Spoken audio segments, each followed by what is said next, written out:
Yeah, I mean, I think that certainly seems to be where things are headed right now. And you yourself have been one of the loudest voices advocating for leveraged Bitcoin equities.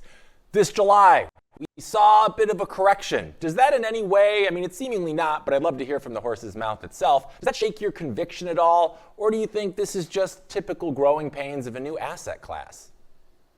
Yeah, this doesn't shake my conviction one bit. This is a very long journey. When you're taking the other side of the trade of the devaluation of the US dollar, I feel very comfortable with any of those positions because I don't think that the spending and I don't think that the printing is going to stop. And with Bitcoin being the most pristine store of value asset that we have available to us today, the companies that are capitalizing themselves on top of this asset are putting themselves in a position for very long-term success. And it's turning the focus of these companies to generating shareholder value in Bitcoin terms. And that's a really new idea for a lot of investors, and it's one that they're having to wrap their head around, but they're starting to see the power of that. And MicroStrategy now having the change in their earnings to fair market value on their Bitcoin just really kind of shocked the world with a massive earnings quarter with $10 billion in net income and $24 billion in guidance for the rest of the year.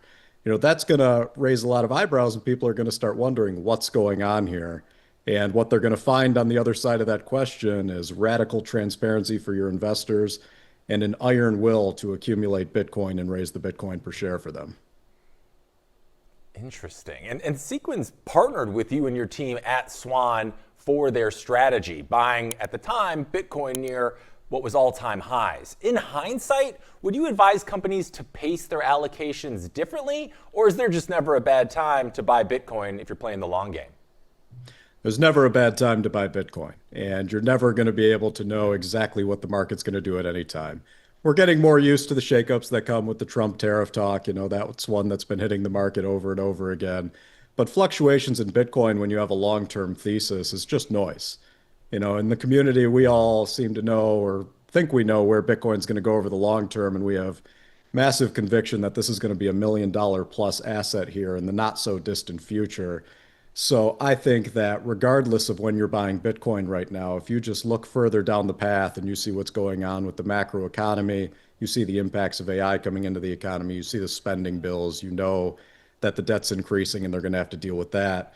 You start to feel very confident in your long-term outlook here. And I think for Saquon's and for all of the other companies that are adopting this strategy, they see that trend continuing as well.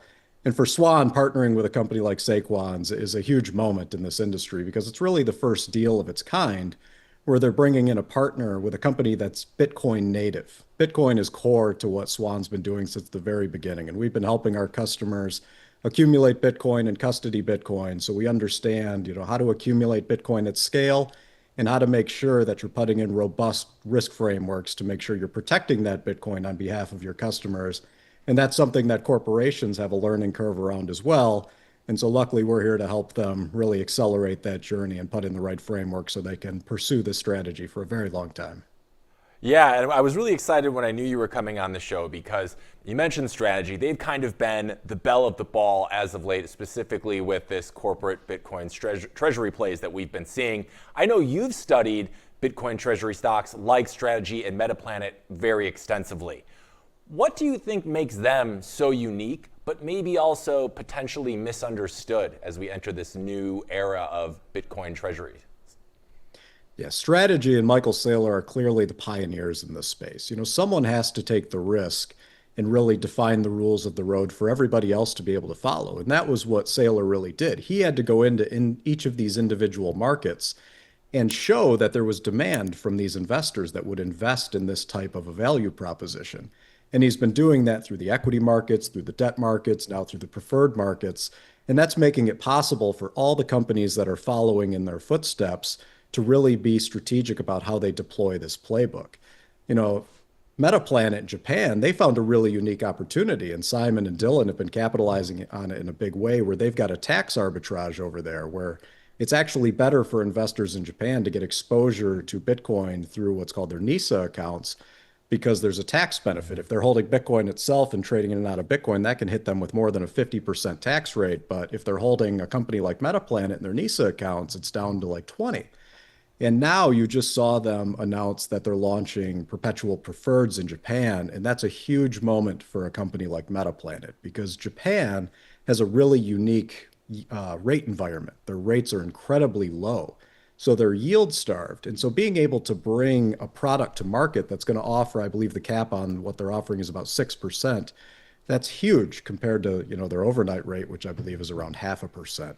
So you're seeing innovation globally now in this space. It's not just contained in the US. You're seeing these Bitcoin treasury companies pop up at every market, and each of these markets has something unique to offer. But it's all made possible by Saylor really blazing the trail, taking the risk. He had to endure a bear market and show that you can come out the other side with this strategy as long as you're controlling the leverage you're putting it on your balance sheet and you're being transparent with your investors so that they know exactly what steps you're making and why you're taking them. And for those same people that are like, I don't feel like I have enough right now, which is pretty much everybody in the Bitcoin space, you can never have enough. What's your take on Bitcoin's price right now? Are we still undervalued? Are we near the top of this cycle? There's been a lot of talk that the 4-year cycles are done with. Like a CIO of Bitwise, Matt Hogan, has said, I don't think we're going to be seeing the traditional 4-year cycles anymore. It's going to be just kind of a long, slow creep up and to the right. What are your thoughts on that? Is 123 the top for 2025, or do you think we're going to see another rush here in the not too distant future? Well, I don't think we're anywhere near the top yet. And I think that Matt's right. You've also heard Michael Saylor say the same thing, right? He told everyone winter's not coming back.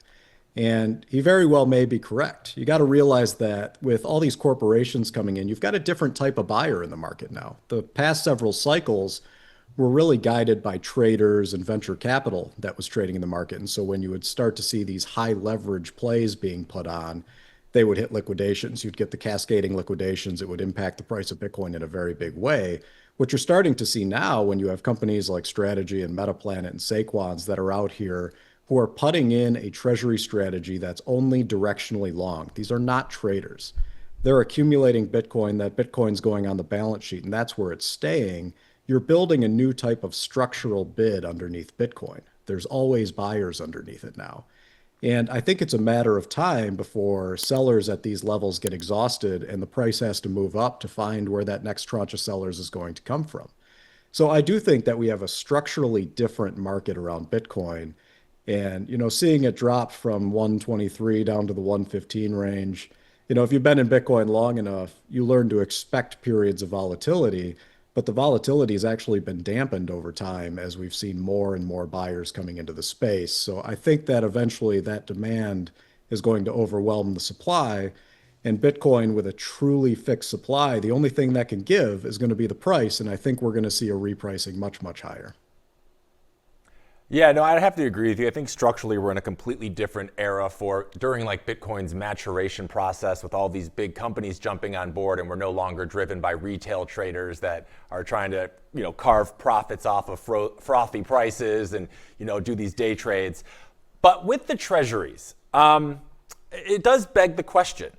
We haven't seen this before. And aside from MicroStrategy, as you pointed out earlier, we haven't really seen many of these treasury companies and how they will react or survive a quote unquote bear market if we see one of those again, given the traditional cycles we've seen in the past.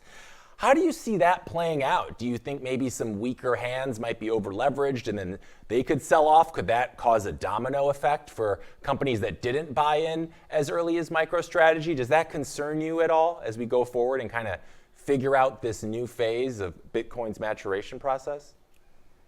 It really doesn't concern me because I think there's been a huge amount of education that's happened over the past several years. You've got the learnings that came from a company like MicroStrategy that did have to survive a bear and a pretty brutal one. You had a lot of bad actors in the market at the time that were putting a huge amount of selling pressure as they were unwinding. And Strategy had to survive and come out the other side on that. And they had instruments that weren't as resilient as the ones that they have now during the time. You used to see things like fixed debt or fixed term secured debt on the balance sheet, which is something that a lot of these companies now want to avoid because you don't want to give up control in terms of how you execute. You don't want to put yourself in a position where you can be liquidated. So most of these companies are now opting for non-recourse debt. And that means that Bitcoin can draw down, but you're not at risk of being liquidated at any point. So I think that there's a lot more conviction out there with the executives that are implementing this playbook, and they're implementing it responsibly so that you're building a resilient business model that can survive through bear markets. Now, whether we see a significant bear market is completely up for debate right now.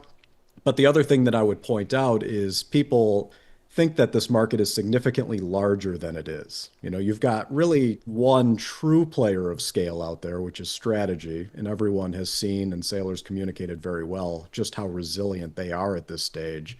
But all the other ones are very small in size. So if one or two of these companies do decide to get levered and maybe they take on secured term debt and they have a liquidation event, you've still got the structural buyers from all these other companies that are deploying it responsibly. And most of these other companies are still very small in scale. And the ones that achieve scale, I believe, are going to do it responsibly because they want to attract institutional capital. And in order to attract institutional capital, you have to have robust risk frameworks. You have to constantly be evaluating and stress testing your model to make sure that you're ready for whatever the market throws at you.